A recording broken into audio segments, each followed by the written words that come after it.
USCIRF's anti-India obsession. Freedom Crusade or a political smear. Written by Rakesh Krishnan Simha. The United States Commission on International Religious Freedom was set up with the singular goal of targeting India and Christianizing it. Indeed, the organization is a tool that the U.S. weaponizes against countries not on the same wavelength. This is not a conspiracy theory. For those not in the loop, the Federal Commission was hastily founded in October 1998, just 5 months after India tested atomic weapons and declared itself an overt nuclear power. The USCIRF is clear evidence that the U.S. was rattled by India's nuclear tests and unwilling to accept India as a nuclear power.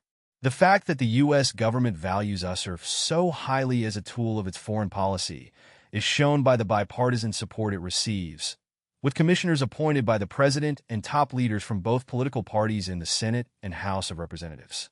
Twisting India's arms being one of its primary goals, the Commission has done hit jobs on India year after year, portraying the pluralistic country as hell on earth for Muslims and Christians.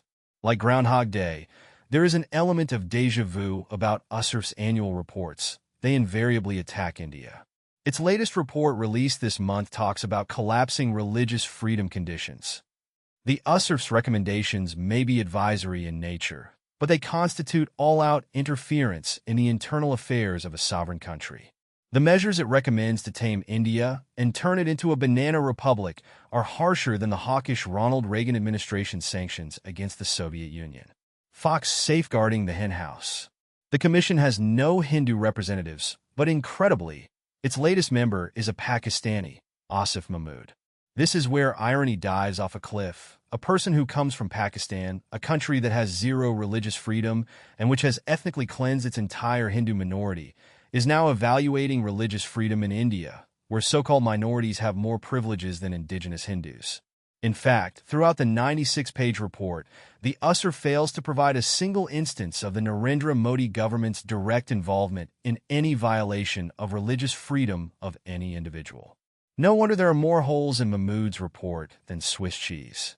So, how exactly did he get the job?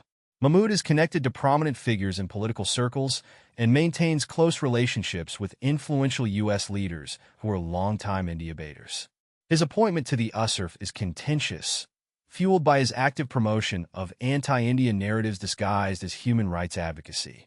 In fact, in his very first statement in his new role, he said over 200 million Indian Muslims live in precarious circumstances as they fear for their safety.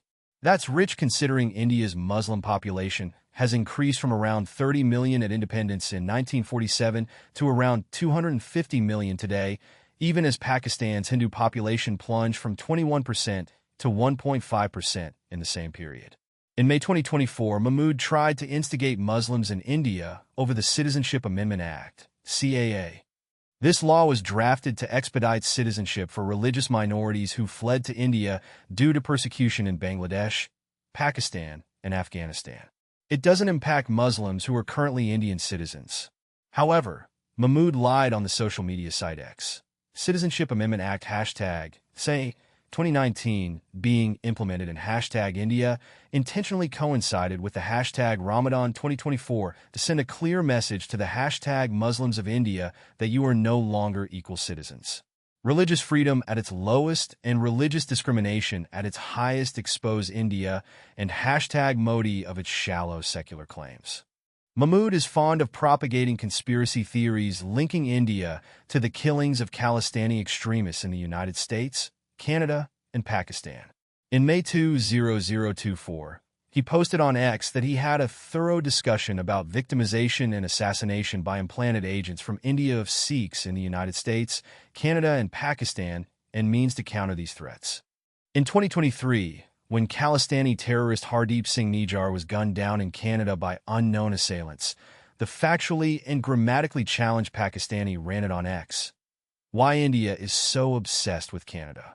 While Hardeep Singh Nijjar murder case is still matter of huge contention between the two countries, and now another even bigger allegation about Indian involvement in the Canadian elections. India owes truthful and transparent explanation to the democratic world. The USCIRF commissioner suffered a prolonged meltdown on January 22nd, 2024 after Prime Minister Narendra Modi took part in the consecration ceremony of the Ram Temple in Ayodhya. Is the hashtag Ram Temple inauguration by Prime Minister hashtag Modi and circumstances around it the beginning of the end of secular hashtag India? Religious freedom is at its lowest point in India today, and the civilized world needs to pay attention, Mahmood wrote in his typical syntax-challenged penmanship. Jihadi connections. Fabian Bossert, writing in the Times of Israel, argues that the USCIRF is pursuing a bogus agenda to defame India in the name of religious freedom. Bossert contends that USCIRF, described as a bipartisan federal government entity that monitors, analyzes, and reports on threats to religious freedom, has been influenced by orchestrated campaigns from Islamist groups like the Islamist Indian American Muslim Council, IMC, and the Islamic Circle of North America, ICNA, to target India through its reports. He also points out that many members of USCIRF are linked to Christian missionary organizations. Indeed, the USCIRF has been under the targeted lobbying influence of IMC, whose founder, Sheikh Abaid, once enjoyed a leading role at ICNA, an offshoot of Pakistan's Jamaat-e-Islami in the U.S. Abaid, along with IMC, has been working with the influential members of the USCIRF to get India listed as a country of particular concern since 2013 to 14.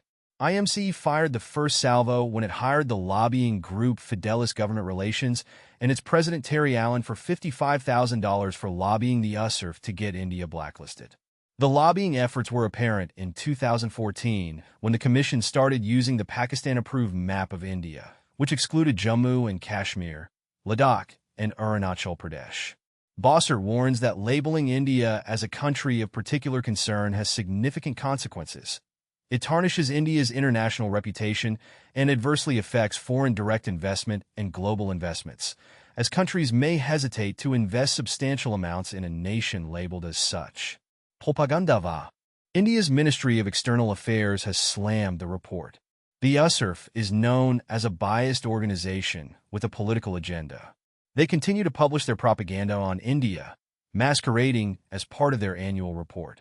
We have no expectation that the USCIRF will even seek to understand India's diverse, pluralistic, and democratic ethos. Their efforts to interfere in the largest electoral exercise in the world will never succeed, said an MEA spokesperson. The Foundation for India and Indian Diaspora Studies, FIDES, has also criticized the USCIRF report. FIDES, a Washington, D.C.-based think tank representing the Indian diaspora, has dismissed the report as presenting partial data and flawed conclusions. Candareo Cand, the chief of policy and strategy at FIDS, stated that the USCIRF report mainly caters to a certain religion and does not give the full perspective. The report lacks transparency on how experts are selected or evidence is gathered. There is a lack of diversity, and as a result of that, the report seems to be polemic and biased, he said, adding that FIDE's research has found that the USCIRF reports are connected with the vested interests of some of its staffers. This is unfortunate. If you bring real experts on the board and diversity on the board, then the report would be a balanced one. But otherwise, we are seeing that it is coming up with a report that fits into their narrative. For example, India last year had 0 Hindu-Muslim riots. Actually, India is a country with a historically large number of riots. But the report is not talking about the positivity about that. There are a lot of elements which are wrongly presented. So, I think as a result of that, the report is actually a biased one, Kent said. FIDES also criticized the USCIRF's recommendation to evaluate India under the FATF. It is a highly questionable recommendation asking to evaluate India under FATF, especially when India itself has been a target of terrorism, he said.